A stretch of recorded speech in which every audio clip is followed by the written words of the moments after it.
Hello guys. तो अगर आप भी वीडियो देख देख कर बोर हो चुकी है और कुछ गेम खेलने का मूड हो रहा है तो ये देखो, इस गेम का नाम है ट्रक ऑफ यूरोप 3। ये इतना ज़्यादा हाई ग्राफिक वाला और इतना मस्त गेम है ना कि आप मतलब 1-2 घंटे का तो आपको पता ही नहीं लगेगा कैसे चलेंगे। और इसका ये देखो सामने वाला कैमरा, ये देखो स्क्रीन से,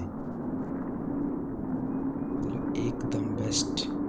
बिल्कुल बिल्कुल, मतलब पता ही नहीं लगेगा आपको कब टाइम चला गया आपका। बहुत सारे मोड है इसमें, देखो ये टोइंग सर्विस है।